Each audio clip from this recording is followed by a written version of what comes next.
Hello. How's it going, people? Welcome to the stream. It is Friday. Finally, Friday has come. It is September the 6th, and we are almost 1 week into international break, which means we are that 1 week closer to some more Premier League action, Premier League games, and not sure what. Arsenal's pain, Arsenal's success, it all remains to be seen, of course, but during international break, lots of players have been called up to international duties for England, for Germany, for Norway, obviously, for Brazil, and basically all across the world. And they are playing. They're playing, some teams with some positive success, some teams with some negative success. But overall, there are many results and there are many actions that need to take into account. Obviously, international break is one of the most scariest times for each club, because one of the biggest things for international break is the fact that, let's be real, quite a bit of players tend to get injured, and it's not always also the one of the role players or smaller role players. It's all usually the one of the big guns for either of the teams always get injured, and that always is a big worry for Arsenal, because despite the fact that we have already very thin and small squad, on top of that we have quite a bit of few injury prone players, which is always a scary thought when you think about that. Usually one of our players who we have in our team are one of the main players in their national team, so at the end of the day it is always a big worry. But luckily, so far so good, no injuries. We're gonna talk about that. We're gonna talk about Martin Odegaard, because there were some rumors and some talks from the Norway manager that he might be kinda obviously injured and he might actually miss some games. It will be more than a knock. But Odegaard has come out and basically cleared the air on that one and has said that he's feeling good. Obviously against Brighton he got some massive bumps here or there, but he actually feels pretty good and he's getting much better, and there shouldn't be any long-term issues for that. So most likely than not, he will be ready for North London derby next week when we play against Spurs away, of course. But the big one is for today. We're gonna talk about Bigger Pepper in the chat. Yeah, Odegaard played a full 90. He has said he feels fine. Didn't do much, I'm not gonna lie. He didn't do much. And to be honest, if you think about it, Norway, with the attack they have, are struggling to qualify even for Euros. How mad is that? But overall, at the end of the day, today we're gonna talk and discuss the situation of our midfield, because that is one of the biggest issues Arsenal have at the moment. Because let's be real, our defense is more or less solid, but we're gonna talk about our defense as well in that regard. However, our attack obviously desires more, and midfield obviously as well. And with Rice's red card, it will be very rough. So we're gonna talk about that. We're gonna talk about other few bits and bobs here, but definitely we're gonna do quite a bit of stuff today. So of course, smash thumbs up, please. If you're new around here, subscribe. If you can, smash that like button. Helps the algorithm, helps a lot. Definitely massive thanks if you do it. So get live interactive interactive in the chat. Comment if you're watching this as a podcast. And I'm not gonna lie, I don't want to drag this for too long. We're gonna get straight into it, and there's quite a bit of stuff to talk about in a way as well. First things first, Bukayo Saka wins Player of the Month for Arsenal. Now this for me is a bit of a weird one. Obviously, congrats to Bukayo Saka, congrats on his birthday that was yesterday, congrats on him being nominated to PFA awards, but for me personally, the Player of the Month should be David Raya. Genuinely. 2 clean sheets, obviously conceded a goal, but overall he saved Arsenal big time, because without him in goal, there's a big chance than not we wouldn't be looking at 7 points on the board at the moment. We potentially could be looking at 5, maybe 6, who knows at how many we would be looking, but definitely not at full 9 points, or even potentially at 7 points, which we have right now. So for me, Player of the Month should have been David Raya. Let me know what you think in the chat. But Bukayo Saka basically has won the Player of the Month. For me, it was mostly because it's Bukayo Saka. Basically, as Pepper is saying in the chat, it's the Starboy tax for Arsenal. He is arguably our poster boy, our face of the franchise, if that makes sense, if you want to speak in American terms, since we have American owners. So then that's why I think he has won the Player of the Month. For me, as I said, it should have been David Raya, because he actually was the one that carried our team over the line in all the 3 games we have played in Premier League so far. Made world-class saves pretty much in every single game to keep us ahead, or to keep the result at stalemate at the moment, or keeping it at a draw, or getting us a point. Because Bukayo Saka, yes, he scored against Wolves, he scored his trademark goal and everything, but overall, his start of the pre-season hasn't been as bright for me. It's just basically in a way also a PR move. Let's be real. Bukayo Saka wins Arsenal's Player of the Month. Congrats him on that and everything, but it is what it is. In other news, Arsenal star escapes injury as angry fans storm the pitch with broken balls. Now, you actually don't see this properly. I'm very sorry about that. I look like a mutant at the moment. But yeah, we're gonna do it like this. And I think you might know who I'm talking about here. Maybe you do, maybe you don't. But we are, in this instance, talking about Thomas Partey. Now, big up at Jerry in the chat. Big up, big up, big up, big up. Let's see, you might get actually him next summer. You actually might get Gehi next summer. But we are talking about Thomas Partey here, which is a quite interesting one in that sense, because Thomas Partey obviously also has been called up to international duty. And the biggest worry with the players we have is that quite a bit of you are injury prone, and the injury prone ones always go to international duties. So first things first, obviously Ghana played against Angola. Ghana played against Angola. They lost 1-0, and the game was played at home. The Black Stars, as they're called, as in Ghana, obviously they have the Black Star in their flag as well, played at home, and they lost 1-0 against Ghana. Thomas Partey captained the team, played the full 90 and everything, but after the game, the fans were very, very displeased and very angry with the outcome, the way the team played, the way it came out, the fact they lost, they didn't get 3 points, not even 1 on the boards. And to be honest, you look at Ghana's team, they should be doing some things. Obviously, they don't have the players they used to have, but they have pretty decent players in certain positions. It's similar like Norway, for example. Norway has brilliant attack with Sorloth, Strand Larsen, Odegaard, obviously Haaland and everything. The rest of the team is struggling a bit. Obviously, they have Sander Berge in the midfield and everything. But overall, defensively, they have a big issue. Similarly, like also, for example, Sweden. If you recall Sweden days, Sweden also has decent attack. They have mediocre midfield. Their defense also is lacking. And of course, since Isaacson, if you remember him, the goalkeeper, about 10 years ago, since he retired, it has been also a bit of a struggle for them as well. So it's quite the interesting one how these smaller nations, in footballing wise, not to say small nations as a whole, but in footballing terms, can produce certain big talents for certain positions consistently in a way, yet for certain positions they cannot produce almost no talent whatsoever. Like once in a blue moon something comes up. It's very, very interesting how this works, but it is what it is. If anything hit Partey, you can you can bet he will get probably. But the fans stormed the pitch with broken glass balls and everything. Not glass balls, I think just broken balls. They basically stormed the pitch, attacked the players and everything. It was all insane. They were throwing the balls as well at the panel, at players. It was wild. Luckily, Thomas Partey didn't get hit. None of the players got injured. Everyone's safe and sound. In Arsenal terms, lucky Thomas Partey didn't get injured. Big up Nathan in the chat. I'm doing fantastic since it's Friday. It's Friday, then it's Saturday, Sunday. What? And it's always like that, basically. Saturday, Sunday goes like that, and then it's again full week of pain and stress, basically. But it is what it is. Hope you're doing fantastic as well, my friend. Wow, that's toxic and negative. That's toxic and negative to a whole different level. Imagine Arsenal play at the Emirates, right? They draw against Brighton as they did last week, and the fans just storm the pitch and throw beer at the players, and they throw their hot dogs who cost like £60 and everything. Imagine that. Imagine the scenes. Genuinely, imagine the scenes. That actually would be kind of mad.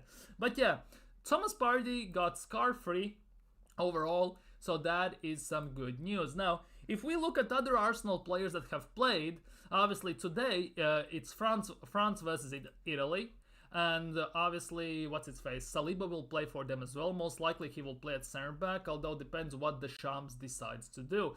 Trossard hasn't been called up to Belgium, if I'm not mistaken, as well. Trossard hasn't been called up to Belgium, which is quite interesting. Norway drew to Kazakhstan. Imagine drawing to Kazakhstan, man. Imagine that, with the attacking power Norway has. Other players from Arsenal that are playing, to be honest, none. at least today, for example. Very interesting to see how Turkey plays against Wales. I definitely want to see that game. That actually should be a very fun game, and I think Turkey should be winning, but obviously, who knows, maybe someone will score there. In yesterday's games, to be honest, it was quite interesting. Spain versus Serbia was an interesting one. It was a 0-0 draw, quite a bit of shots, quite exciting game, and David Raya was standing in goal, and he kept a clean sheet. So that's for David Raya, what, 3 clean sheets in 4 games in the new season? So he's in a bit of a form, I'm not gonna lie. So that is good and great to see. Poland won 3-2 against Scotland. Obviously, Kieran Tierney didn't play because he's at Arsenal training. He just came back from injury, so that is that. Portugal won 2-1 against Croatia, and in shocking display of things, obviously, Fabio Vieira wasn't called up to Portugal. Who would have thought? Granit Xhaka got a red yesterday, by the way, playing for Switzerland. He got a double yellow in span of 4 minutes. He got a yellow for unsportsmanlike conduct, and then he got another yellow 4 minutes later for roughing. So basically, he went back to old school Granit Xhaka as we used to see for Arsenal, to be honest. Then that was a mad one. In bigger news than in whole world, and I think this should be Ballon d'Or worthy. San Marino won against Liechtenstein, 1-0, their first win since 2004 in about however games much they have played, and then when they had their win, they also won against Liechtenstein. It was first San Marino's win in a competitive actual game. First San Marino's win in their lifetime. Full team of amateurs and everything, and they got a win. This team should be deserving Ballon d'Or. Not all of these wannabe players who are actually nominated who shouldn't be there, to be honest. But yeah, San Marino got their first win in their career pretty much. So that is kinda insane. Now, if I quickly look while I'm here for Thomas Partey dropped a stinker. 6.7 rating according to Flash Score, and he has one of the worst ratings in the team. And to be honest, if I look at this Ghana team, right? Ayew up top, okay, it is what it is, but Kudus, Semenyo, Partey, Salisu, Owusu, Lamptey is playing. How comes they didn't win against Angola? Although Angola have actually a few ballers as well. They have Shaw, Clinton, the left back, Clinton Mata, Bastos still playing, Gelson Dalla, Mabulu, Nteka. Actually, quite a bit of these European descents in a way who come there and then they switch their allegiances, let's just say from France to Angola. To be honest, a lot of African teams can build quite insane squads because that's what's actually happening. Let's be real, many players cannot get in the big teams. Let's just say in France, in Spain, in wherever they change their allegiances back to their birth countries and everything. And it's actually quite nice to see to their parent countries. That is actually brilliant. Also, how Australia lost to Bahrain also is a massive mystery to me, by the way. Let that sink in. How South Korea, for example, drew against Palestine also is a massive mystery to me. I'm not gonna lie. How did that happen? God knows. Genuinely, God knows how did that happen. It's actually a wild one. But overall, I must say, it was quite interesting. It is very interesting. Cyprus winning against Lithuania at the moment. But yeah, tonight, Belgium versus Israel, France versus Italy. Hopefully France versus Italy is a good game. Hopefully Saliba doesn't get injured, by the way. Let's see if the cauliflower plays today as well for Italy. That would be quite interesting to see. All remains to be seen. But to be honest, enough about that. Let's get into the main part of the stream, where we're gonna talk about Arsenal's squad, we're gonna talk about midfield issues, somewhat attacking issues, discover some topics which are big issues, and of course, on all top of that, we're gonna discuss should Zinchenko maybe play midfield, should maybe some other players play more, and of course, stuff like that. Let's see what you're saying in the chat. I was surprised to see Trossard not playing for Belgium. Was he not? Yeah, apparently he's not, because I remember reading something about a few days ago that he wasn't called up. I don't think he's called up. Where is it? Where is it? I think I read it a few days ago that he's not called up. I think he's not called up, but it is what it is, I guess. But yeah, apparently he is not. I might be waffling here, but he is not. I think I read that somewhere. International break sucks. Did you see Bernardo Silva's comment? Yeah, on the amount of games, yeah. I saw it. Big up coach in the chat. Big up. It is actually insane. Even players like Bernardo Silva, who play for Manchester City, who have the priority to even bench him, for example, for 3-4 games, just to relax, is complaining about that. Genuinely. It's actually wild. And I saw today a Fifth Pro kind of evolution prediction that in 2025-26 season, well, next season basically, players like Phil Foden, Saliba, and other big players who played one of the main roles for their national teams and everything will play up, if not more than 80 games per season. To put that into perspective, there's 365 days per year. And if you play 80 games, it means on average, you play more or less every 4th day of the year. How wild and mad is that? How wild and mad is that? Genuinely. That's actually not real. That should not happen. Like, half of the international games, let's be real, should not be happening whatsoever. Genuinely should not be happening.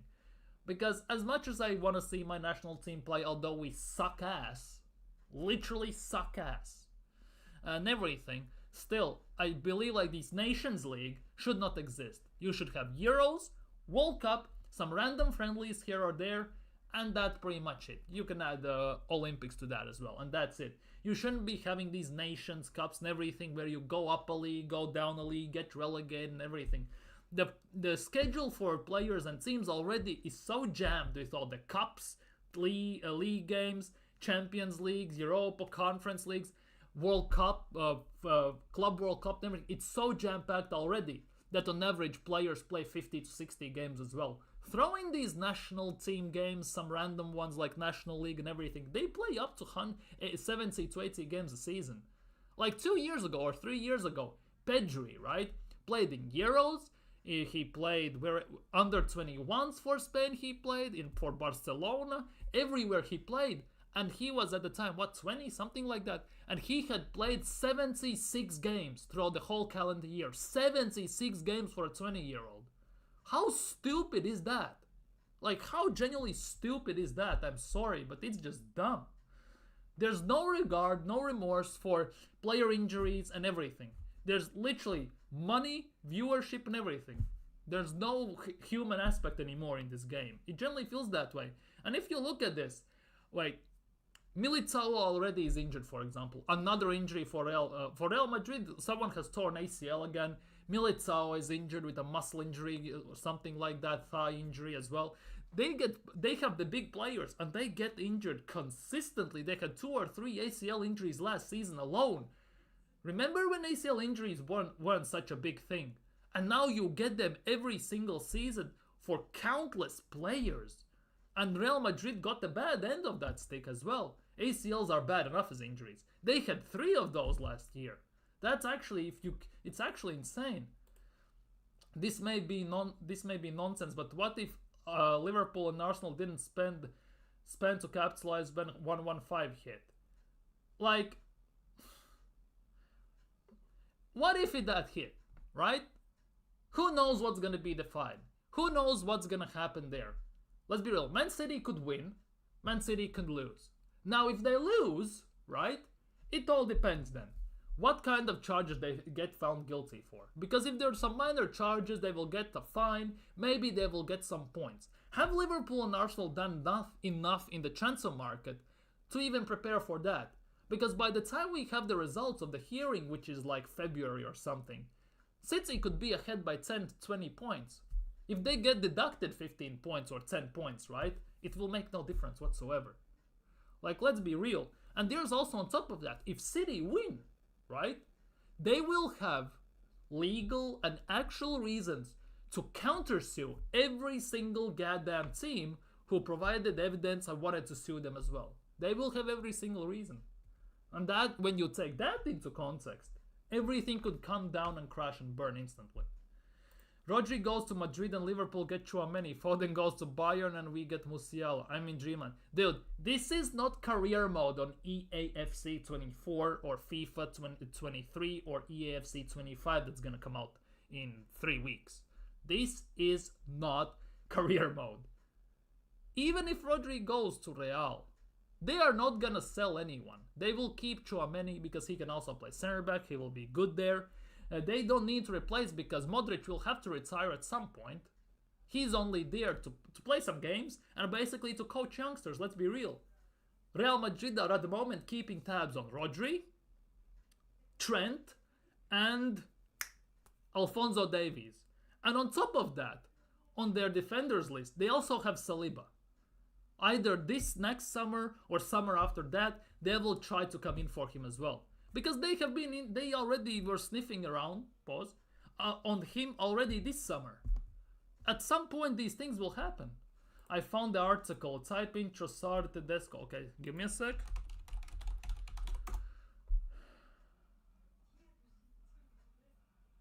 What?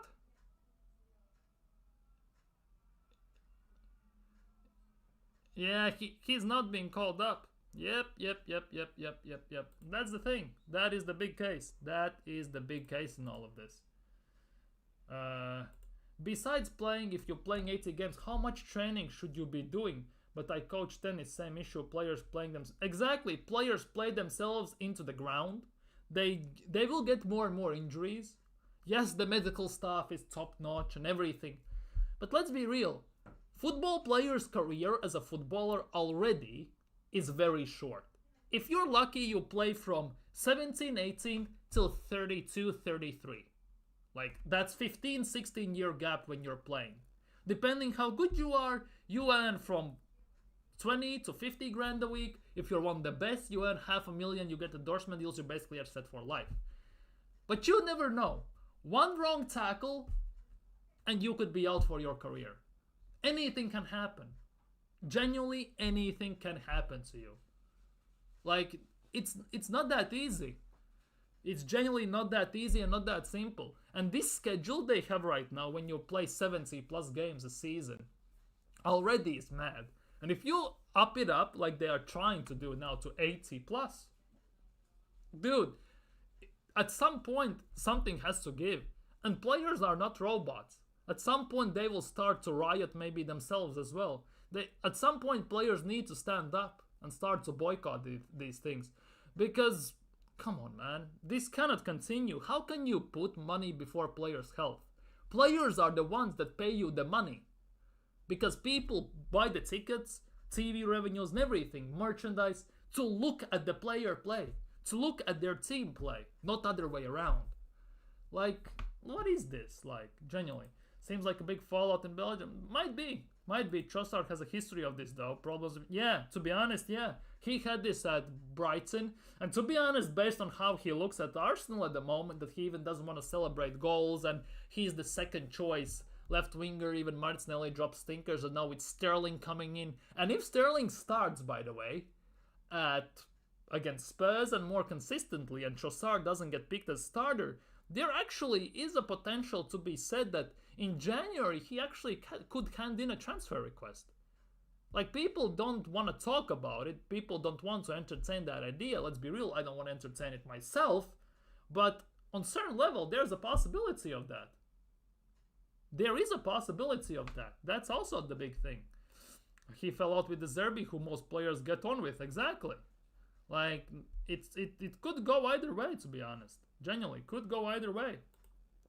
Anyhow, the big topic for today, should Zinchenko play in the midfield? Because at the moment, we are looking very, very poor in that midfield. If you look at this, we have, well, 4 midfielders: Rice, Partey, Jorginho, and Merino. The issue with this is, Declan Rice has a red, so he cannot play against Spurs. Merino is injured, so he cannot play against Spurs as well. So at the end of the day, it means we either have to play a double pivot of 2 snails of Partey and Jorginho in the midfield, or, well, based on last season, as much as I hate to say this, and I don't want to see this, we could see Donkey Kai back in midfield. And that actually could be one of the worst things you could ever imagine. Because at the moment, we actually could do that because we have players to kind of sub on in those certain instances. But that actually could be a possibility. And that is the big thing. And now there comes in Zinchenko. Because if you look at our left back position, specifically left backs, right? We have players who can play left back at Arsenal. 1, 2, 3, 4, 5. And if you add Tomiyasu, 6. We have 6 left backs. If you add, what's his face? The under 21 guy. I forgot his name. Miles Lewis Skelly? I forgot the under 21 guy. The left back. It's Skelly, right? It is Skelly. Now, I don't want to look like an idiot here because I genuinely... it just flew out of my mind. It's Skelly, right? Yeah, it's Miles Lewis Skelly. MLS, yeah, the league. Yeah. Skelly. He's also a left back, so technically we have 7 left backs in the team. Like, what are we doing here? Because we are playing at left back every single player who technically is not a left back. Like, if you think about it, if you deep it, actually. Because Calafiori is a left-sided center back, Timber is a right back / center back, Kivior is a left-sided center back, Zinchenko is a midfielder / left back, and obviously Tomiyasu is a defender in either of the roles. So Alton and Skelly is also a midfielder, but Arteta sees him as a left back. So only left back we actually have in the club is Kieran Tierney, like proper out and out left back is actually Kieran Tierney. So in my opinion that would stand to point that we actually could play Kieran Tierney, but Arteta doesn't like Tierney because he cannot invert and everything. Although for me, Kieran Tierney arguably is the best out-and-out left-back in the team. And there's no argument about that, to be honest. The thing is, he's just injury-prone, and that is the case, unfortunately, which just works against him. But at the end of the day, yeah, we have quite a bit of left-backs, and I already have seen Arsenal squad predictions for Spurs game where Calafiori is playing as a number 6, and where Timber is playing as a number 6, and maybe Ben White even, also saw a few actually, where Ben White is playing as a number 6, and then we just add the defenders in their specific spots. Like, what are we doing here? Like, legitimately, what are we doing here? Because our midfield at the moment is gonna get run over and run past by every single player you can imagine in the Spurs team. Our midfield is so slow, it's actually kind of painful to look at it even. Thomas Partey basically hops on one leg. Jorginho just jumps like a kangaroo all the time and is also just running on one leg. It's actually quite insane. And now here comes Alexander Zinchenko. And this is what I want to talk about. He plays in midfield for Ukraine. At least he used to before the last manager in Euros. He used to play in midfield with the Mykolenko playing at left back. So that would for me stand to reason that we actually could use him as a number 8. Or I have seen also this on Twitter and YouTube, mind you, where people say play Odegaard as a left number 8 and put Zinchenko as a number 10. Okay. Now, I'm not saying anything, but what the hell you are on? Just putting it out there. But yeah, but for me, Zinchenko should be tried out in that midfield spot. It's very weird that Mikel Arteta doesn't see him actually as a midfielder, because as a midfielder, he actually provides quite a bit going forward. Now, don't get me wrong, Zinchenko also isn't the fastest guy on the field. So either way we play Partey, Jorginho, Zinchenko, either of those, it's gonna be a slow midfield. Let's be real. It's gonna be a slow midfield. Now, mind you, Zinchenko is faster than Zinchenko is faster than Jorginho and Partey, so there will be some pace improvements. But overall, not gonna lie, it's nothing to get excited about. But overall, if we leave Partey as that backline anchor, playing Zinchenko as that left 8 actually would stand to reason. Would actually be quite properly good, because Arsenal will gonna try and do quite a bit of ball control, so that actually could work fine. He can actually distribute the passes and it actually could work decently. Now the thing is, we can also say about Jorginho, because if we play double pivot with Jorginho. Now let's forget the fact that he is very slow. He has the dark arts. Offensively, with the passing IQ he has, we actually can do some good damage going forward. With the pass distribution he has, the weight on the pass, the way he sees the pitch and everything, it actually could work, especially knowing Ange, he's gonna try and play the high line. So in behind balls, let's just say from Jorginho to Saka or Martinelli or Sterling, whoever starts at that left wing spot, actually would hit like crack. I'm not gonna lie, that actually could work like a charm there. However, at the same time, defensively, that will still be a massive issue. And for me, the biggest thing is, it doesn't matter who we play in that left number 8 role, pretty much. Because going forward, our best options are the players who can actually get the ball forward and progress it forward. Yet at the same time, defensively, there are some quite big liabilities. Let's just be honest with ourselves. So, for me, I wouldn't be against for Jorginho or actually Zinchenko starting in that left number 8 role. The big question is, do people want to see that? Do people want to see that? That is the big question. And would it work? That's maybe also a bigger question. So, my prediction next summer is we sell Trossard and sign Sterling permanently. Dude, you have put it in the universe. If this happens, I'm not gonna lie, I might actually fly to UK and flick you in your ear, genuinely. We should play Timba in the 8 and play Calafiori as a left back. Why play Timber in the 8? That sounds hell. He doesn't have the passing to play that 8 role, which is really bothering me. That's the biggest issue with all this thing I'm talking about. Because in that left number 8 role, you need a player who can pass and distribute the ball from defense into midfield into attack or from defense straight into attack. And the best option for that is Jorginho. The second best option is Zinchenko. And then I don't know who we could put else there. But Timber also doesn't strike me like a player who we could put in that spot. Yet at the same time, defensively, he would cover big time. He would definitely do the job and we would actually look very solid defensively. 4 at the back with 2 sitting on top actually could work like a charm. So that also stands to the big question. Would it work and could it work?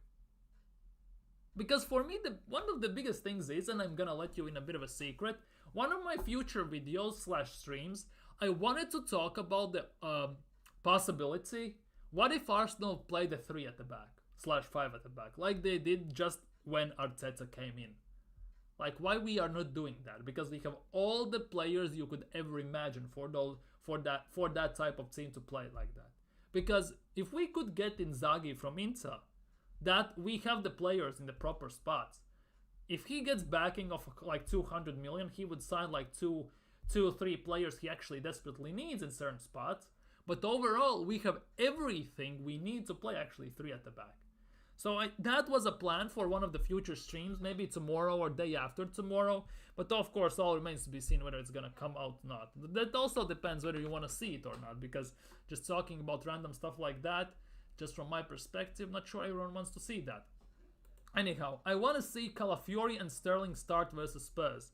I actually want to see Sterling to start against Spurs. As weird, as mad, as insane it sounds, Sterling against Spurs actually could be proper good. Now the thing is though, knowing how Ange plays, how he wants to play the high line, maybe playing Martinelli actually would be the big case here. The thing is, they have 2 massive center backs who are technically good in attacking, but who have some bozo moments in them, let's be real. So in that instance again, if let's just say Martinelli gets caught up, he doesn't have enough skill to actually get past the defender like properly, because for the last season and a half, he's been shut off himself. He doesn't have that tech. He has lost something basically.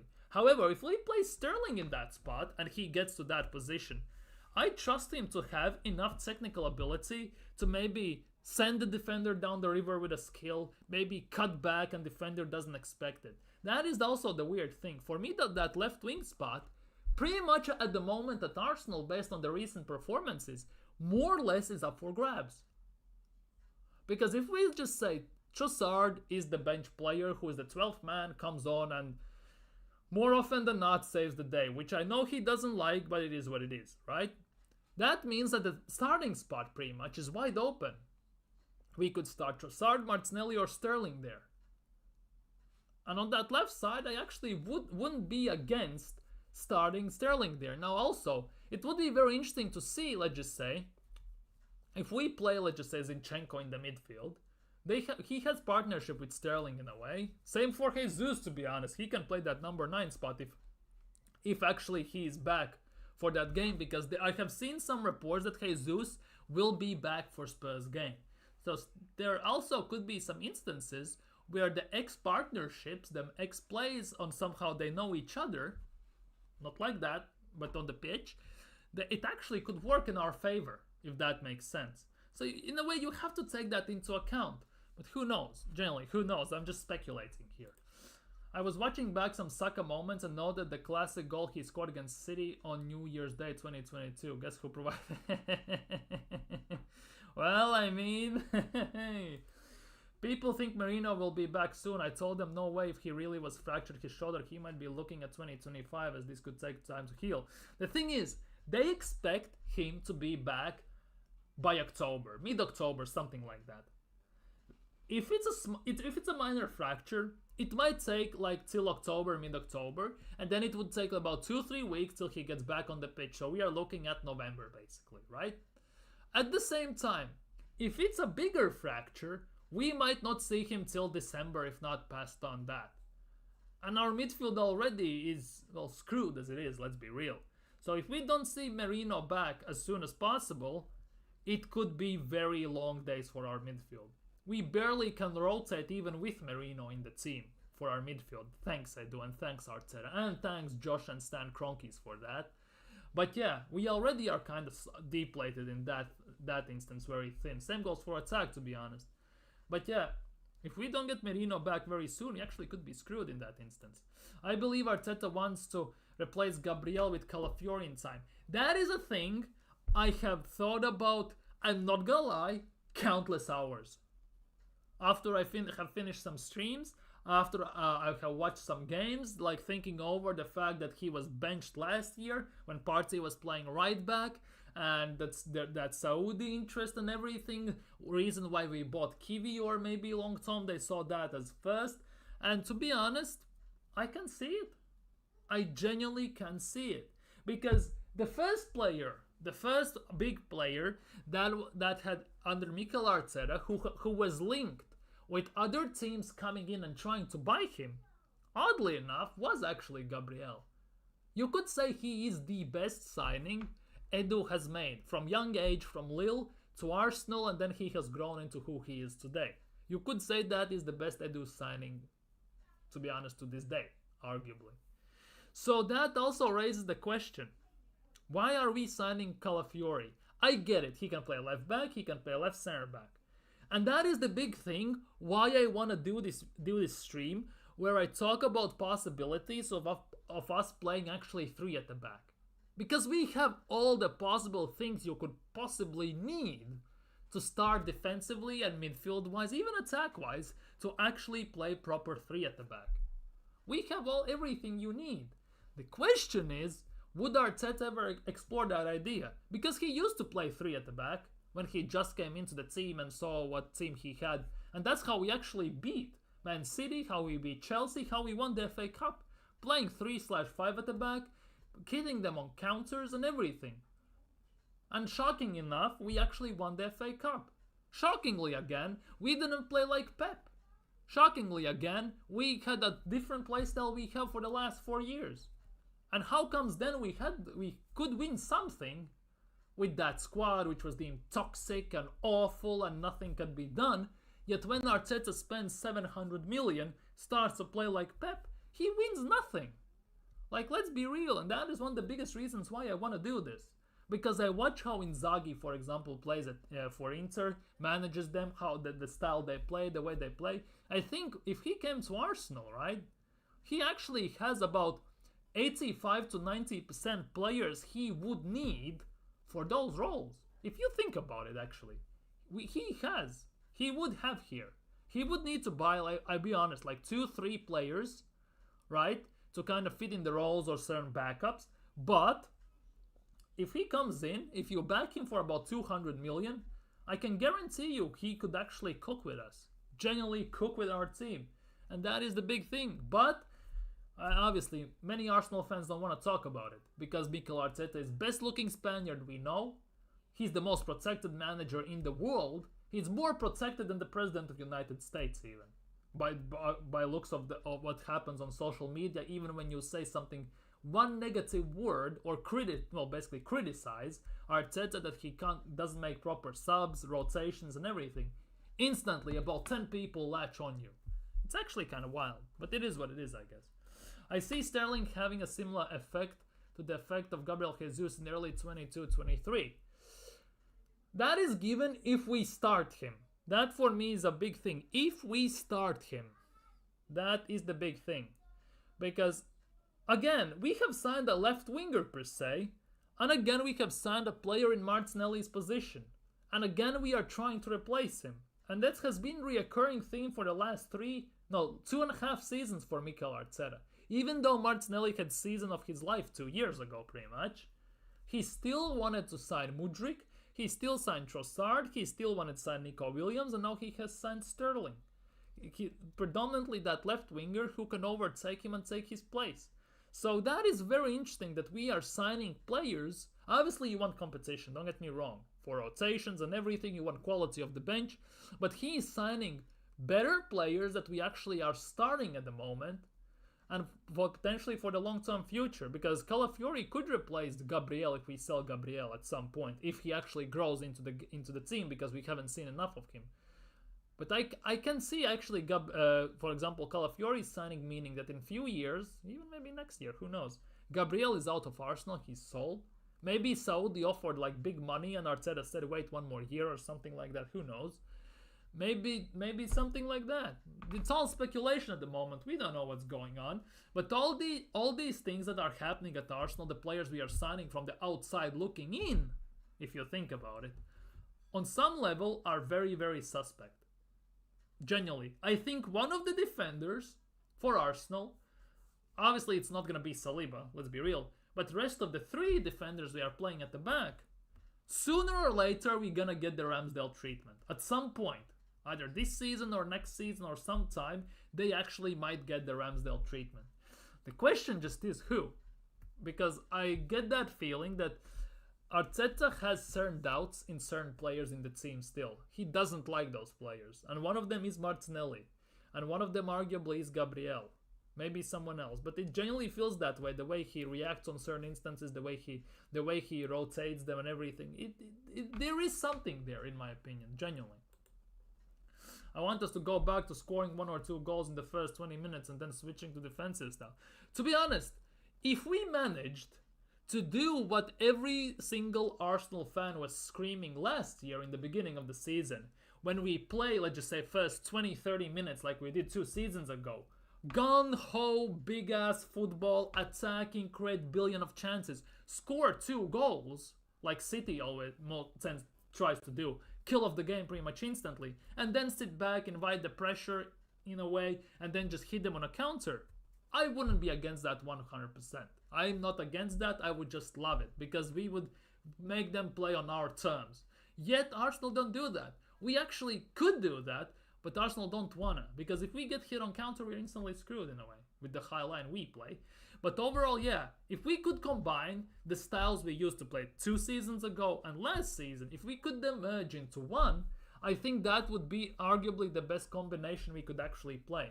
Start instantly, quick, fast, gun-ho, expansion football, score 2-3, 1-2-3, depends, quick goals, and then basically set themselves to football we tend to play last year. Total control of the ball, try and control as much as the football, slow down the tempo, and basically see the game out in a way.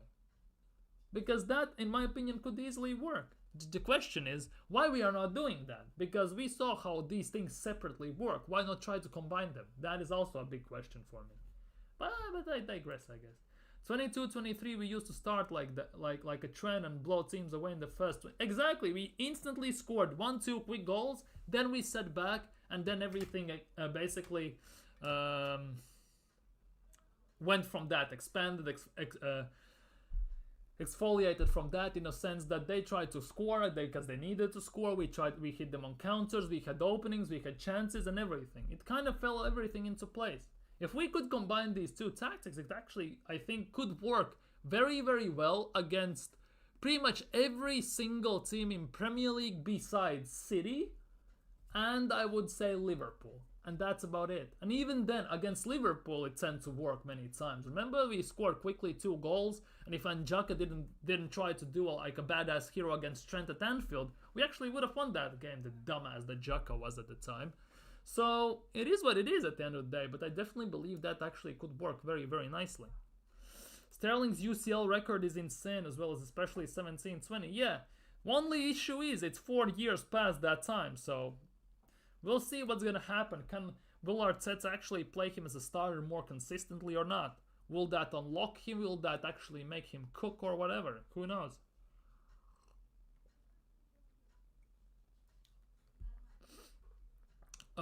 But yeah, Tierney is back in training, so that will be interesting to see whether he plays.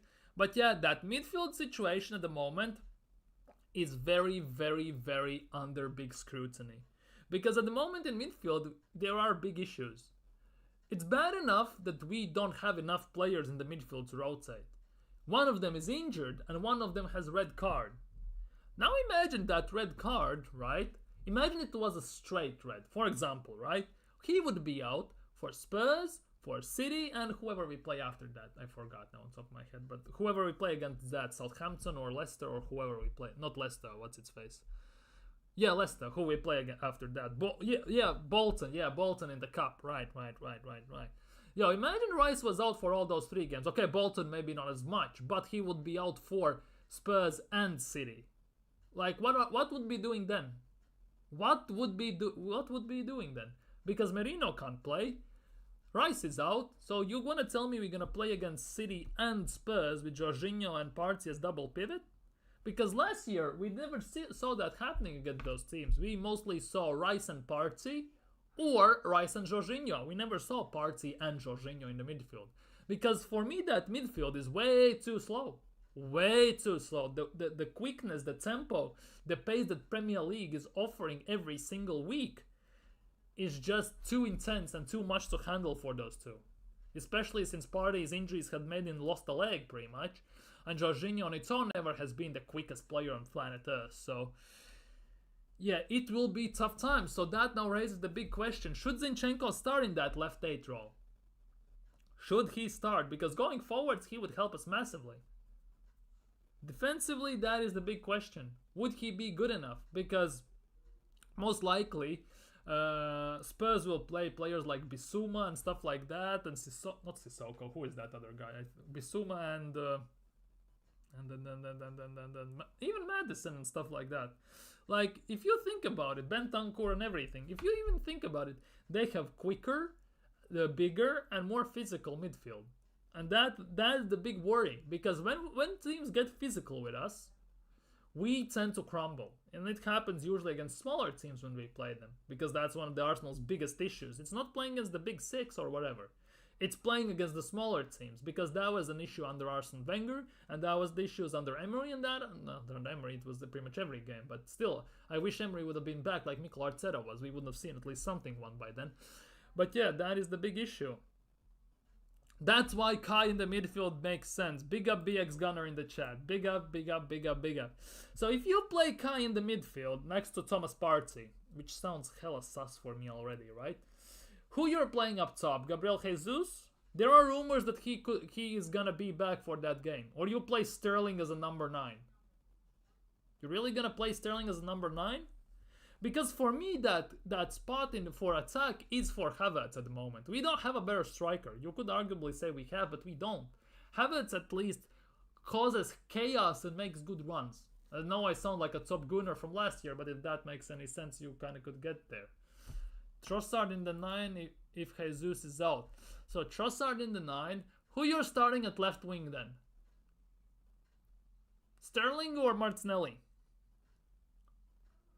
Because for me, as controversial it sounds, it should be Sterling. For me, at least. Yeah, see, Sterling as well. So you would go into the game. Wait, let's see.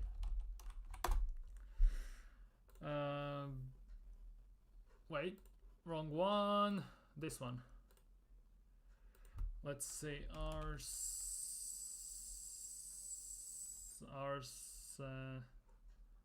Arsenal, right?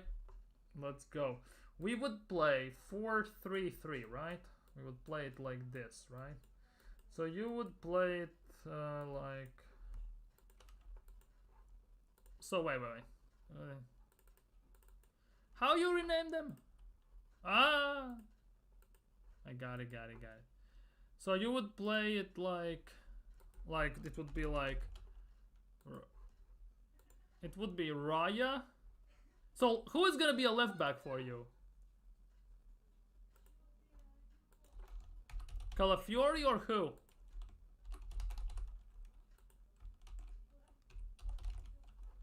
Who is left back for you?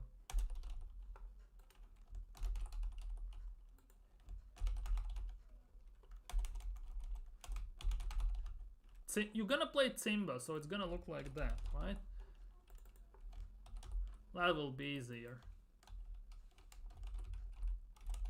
29, that would be...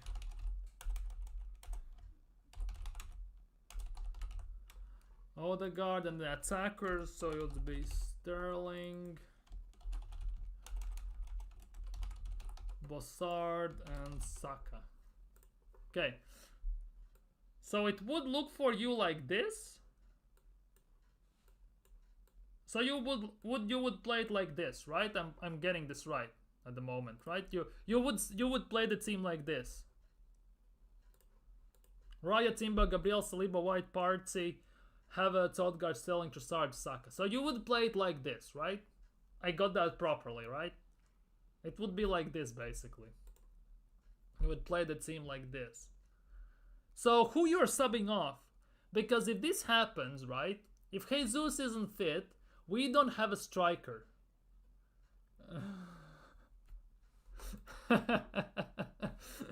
This hair flick looks a good... basically. But... Hansi Flick as manager. As manager, I would love Inzaghi, I'm not gonna lie. Because again, I'm generally starting to believe I should do a stream where I talk about Arsenal's potential of playing maybe 3 at the back. Like we did when Arteta just came in. Just saying. Because that could actually be... Wait, let me redo the camera. That could actually be a very interesting conversation and discussion that actually could happen. But overall, let's be real. Let's just say we start like this, right? Jesus isn't fit, he cannot play. How are you making substitutions then? At some point. Because only way I can see this is putting Havertz at striker, for example, if Trossard comes off, and Jorginho goes in that number 8 role, for example. If you want to sub off Sterling or Saka, you have to sub on Martinelli. And that's about it. We don't have any other substitutions. You could sub on only defenders then. That's about it. Martinelli, Calafiori, and Timber. You're starting Timber as our left back. You just said that. How can you sub on Timber? You said Timber at left back. Move Kai further up and play 2 up top in position. To be honest, in this instance with the double pivot, why don't we just play it like this? Wait. Let's do this. This. You want to see it like this?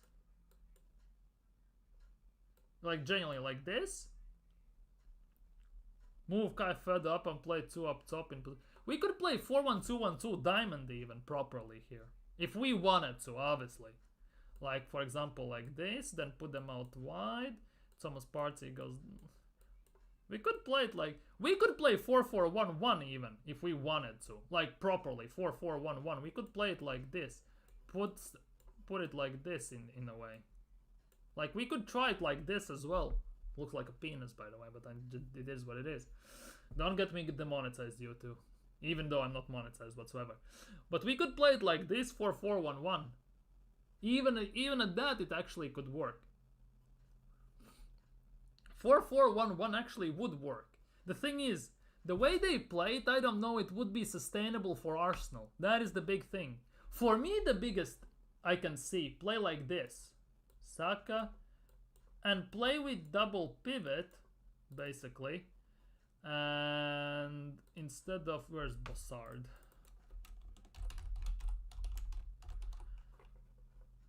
And play it like this, with double pivot. And just Thomas Partey sits back and he just sits here somewhere. It actually could work as well. Because for me it actually would be more sustainable in that sense. It would give us more defensive protection in that instance. Because they will come at us, pause, but they have very, very physical and very fast midfield. And that is a big worry for me. Because like those Bissoumas and Sissokos and whoever they still have there, they would run over us in that instance. That is for me the biggest worry at the moment. So playing, for example, 4-2-3-1 also wouldn't be the worst situation if in that instance, if you think about it. That actually could work as well. So the biggest question is how we would shape up, because most likely he's gonna go 4-3-3 and he's gonna put Havertz in the number 8. We're gonna look like this most likely, based on how everything works. And we're gonna go like this, and we're gonna as that number 10, right? As that number 10, we're gonna have Trossard most likely. That is the only way I can see this. I like formation of Emery where he goes between 4-2-3-1. Exactly, that is the case. But Arteta doesn't play like that. He switches 4-3-3 and 4-4-2 or 4-5-1 actually. At some points even.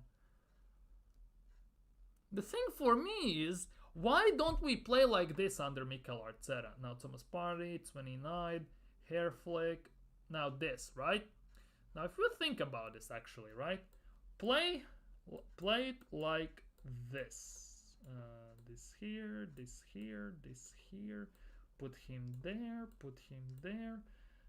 Do this. Where is... let's just say, play it like this maybe.